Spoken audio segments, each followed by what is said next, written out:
is WhisperSister. I hope this video finds you all well and that you're all enjoying your week so far. It's been a while since I've done just like a random catch-up kind of video, so I thought I would just let you all know what I've been up to. I'll be moving on the weekend into the new place, so I'm looking forward to that. I think that things are going to be a lot better once I get out of here, because my current living situation is not very pleasant. It's not terrible, but it's just, it's really like time for me to get out of here and start my new life, I guess, on my own. I guess we're just sort of getting on each other's nerves more now, and all of the things that I notice about him that I overlooked before, and especially the ways that we're different, are like glaringly obvious to me now, and it's really difficult for me to see those things clearly and realize how much I was in denial for so long. Anyways, yeah, I'm not going to really get into that. I'm looking forward to trying to start our friendship, I guess, once I move out, and I don't have to see him every day and be in his space and vice versa. I think it'll be easier for us to start to redefine our relationship once I'm not living here. So that's like, yeah, the weekend. I'll probably do it on Saturday.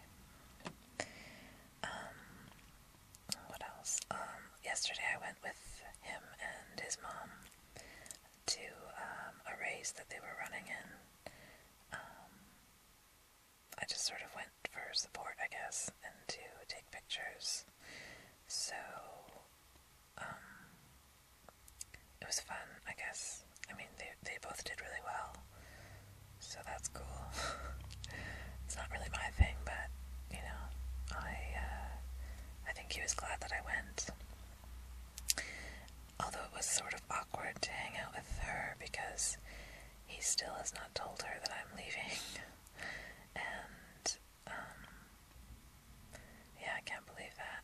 I've offered to tell her for him if it would make it easier, but he didn't want me to do that. And so, basically, I had to just sort of act like everything was normal. And, you know,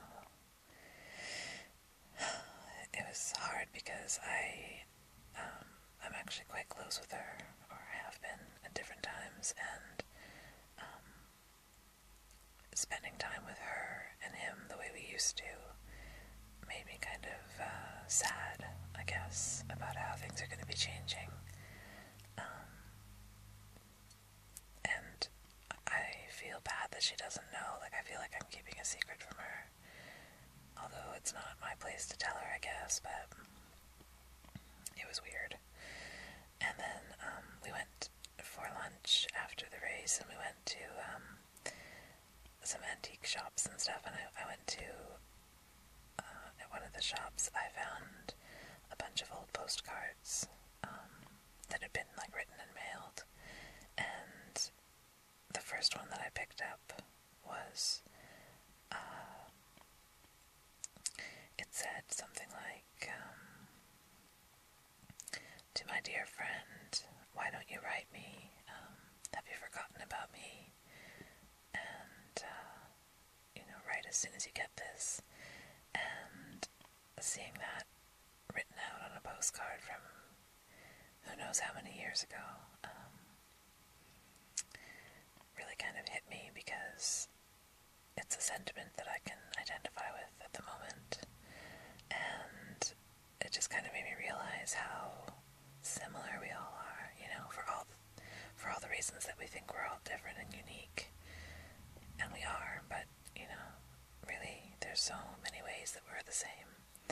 And, you know, the human condition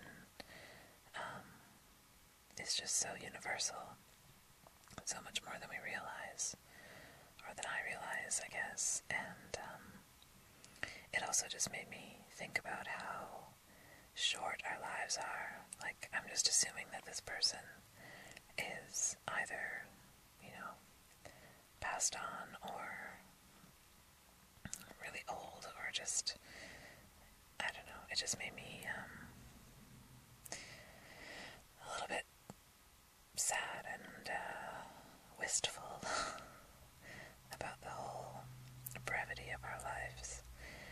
And then also it kind of made me question why we worry so much, why we stress out about the little things and put off the things that we want to do and the things that feel right, for the sake of responsibility and all the reasons that we, hold ourselves back from just doing what we want to do, when our entire lives boil down to like the blink of an eye in the grand scheme of things. And how,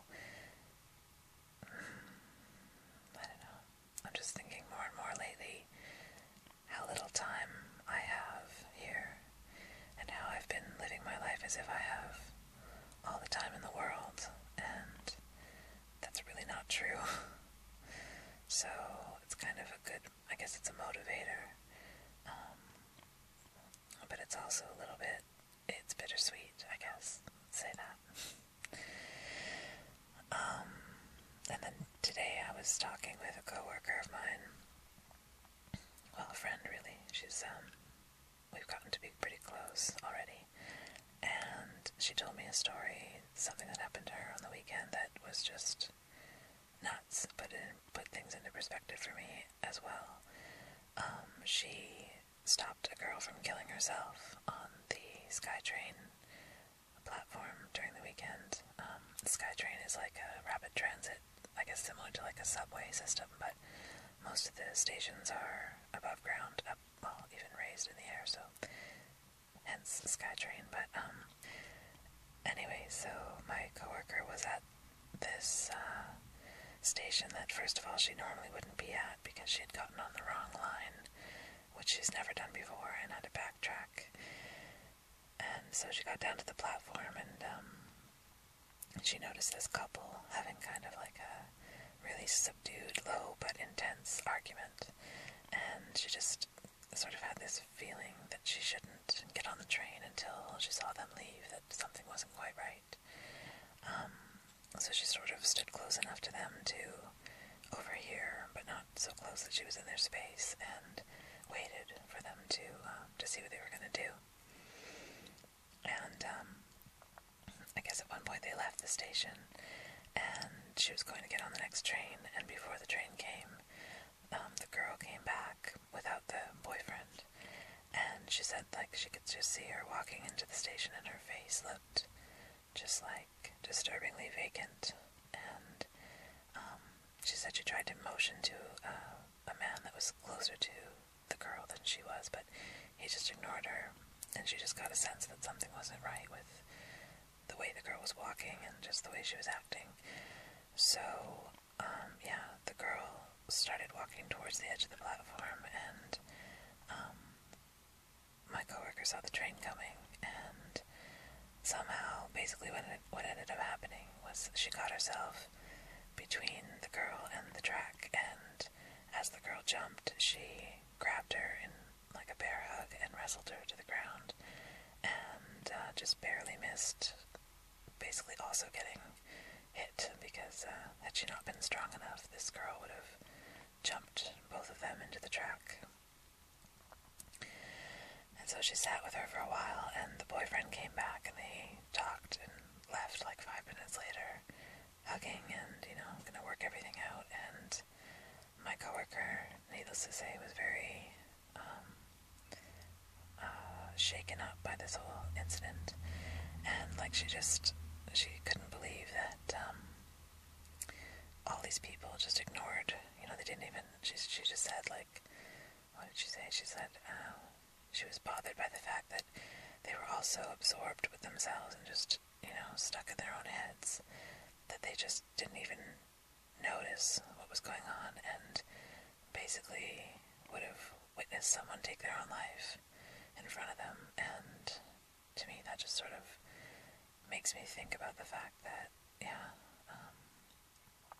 I spend so much time wrapped up in my own thoughts and my own worries, and I can't even imagine how I would feel if I'd been there and not even picked up on that, or, sensed that something was wrong and not trusted that instinct. Like, thank God she was there and she actually listened to her instincts and did something about it. Not very many people would do that in an anonymous sort of